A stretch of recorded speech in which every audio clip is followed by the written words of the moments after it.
think that's a good point. People are going to commit suicide, and I'm not stopping them. I'm not stopping the people whose circumstances are so bad as your archetype implies. Well, I think, of course, you're stopping them because you're obviously endorsing a system that will give them no latitude.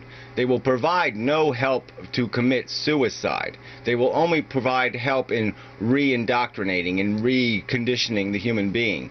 All right? That's the only help you're offering. All right? So the system's never going to, like I said, the society will not help a person actualize their interest. It's only going to help society actualize its interest, and its interest is based on dogma and propaganda. That's all that crap is. This love life crap is just that. It is dogma, it's propaganda, it's presumption. It hasn't been articulated. No one's put the argument on the table and explained exactly what the fuck, what's the logical equation here, what the hell are you accomplishing by living? I'm not going to force people to live, and I'm not implying that we do.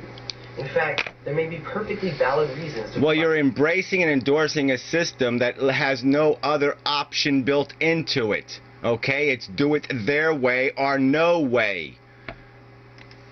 Suicide is an option for, let's say, the terminally ill that are suffering. Yeah, so why is it your judgment? So that's another one of the great things. Is like you will apply your standards and say when it is acceptable for somebody to contemplate suicide. But it has to be based on your standards of when life means something. So for you, maybe both your hands have to be amputated. And then you'll say, okay, you have an excuse.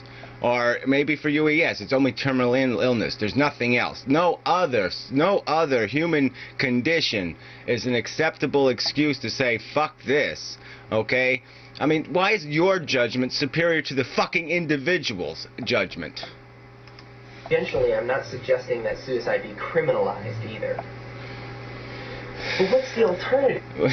Yeah, well, it's not even about criminalization. Again, it's about respecting individuals and doing the one legitimate thing society has. It only has one legitimate intervention, and that one legitimate intervention is to make sure the individual isn't delusional. So until you have a definition of what fucking delusional means, you really have no right to impose this draconian do it our way or no way bullshit. Graceful exit. What would you like instead of those hotlines or help centers? What do you suggest for people who want to commit suicide but otherwise might have not given the possibility of a way out from what's causing their emotional distress?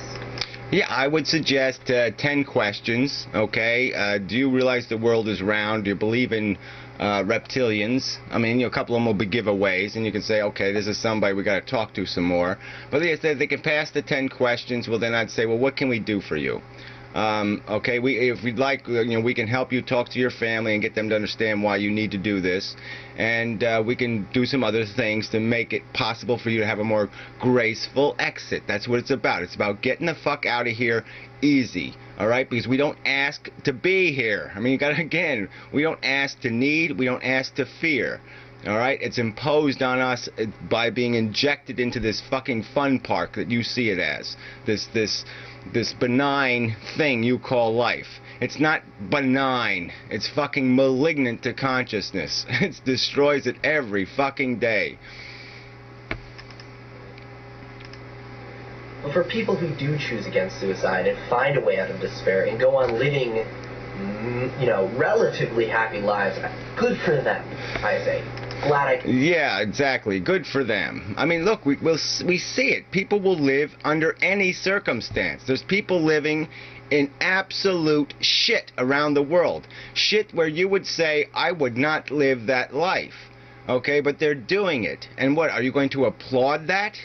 So you're going to applaud the human condition in that circumstance? To me, it horrifies me. The prospect that I can't even get myself out of this shit by killing myself. I mean, yeah, I kill myself, big fucking deal. Consciousness is still here. The game is still in motion. The victims are still being created. So what have I accomplished theoretically, philosophically? Absolutely fucking nothing, because there's no fucking escape, okay? My seat, if I eject myself from the seat, the system will put some new fucker in the goddamn seat, and they will live some pitiful, disgusting, horrific, insulting to consciousness existence. Get help. After all, we can both agree that we have a responsibility to these sorts of humane ideals. And that's why when someone commits suicide, I feel bad about it. Yeah, well, that's your subjective, or not even that. I mean, it's your philosophy somehow sees that as somehow a harm. Okay, death is a harm. Where, from my philosophical perception, the suffering is the harm. Okay, death is irrelevant. Okay, in the equation, really, it's quite fucking irrelevant. All right. I mean, if we have 7 billion people and they all live and they all die at 20 years old, or you have 7 billion people and they all die at 80 years old, what the fuck's the difference? Okay. I mean, there's still the same amount of consciousness existing at the same amount of through each moment through time. So what the fuck's the difference? There is no fucking difference. Death is the meaningless part of this equation. The goddamn meaningful part of this equation is the suffering, is the state of conscious being, is what is experiencing. And you're the one sitting there saying, well, you know, you have this horrific standard by my standards of imperfection that should be accepted as the human condition. And I'm saying, fuck that. The only way the human condition gets better is people have to say, no, this is unacceptable. Can't help but wonder if the circumstances could have been altered so that they wouldn't have been driven to suicide. But what's the bigger issue here? After all I've said and done, it would be disingenuous for me to say, to imply that all is reclamated. Aren't I just perpetuating the suffering? What's the point of saving them from suicide? After all, they only have an inevitable death to look for sometime down the line, and maybe it's from some horrible disease like cancer. What's the point? Exactly, especially, and add the other factor. What's the point if we're going to throw another victim in the same damn seat again? All right, so we're just gonna perpetuate the madness. Isn't our life just the next competitor in this stage of competition and reproduction? Well, fearing sex is one answer. Yeah, well, that was what the guy pointed out in the video that you ridiculed. Is that, yeah, the only thing really keeping people here is fear and goddamn desire. Native, naturally imposed desire, not desire that comes from the intellect down. It comes from the penis up. It's not everything, but that's a start. I also like Camus' answer. Why the hell does Sisyphus keep rolling up that stone up the hill when he knows? Oh, well, this Sisyphus Camus crap is getting tired. Come on.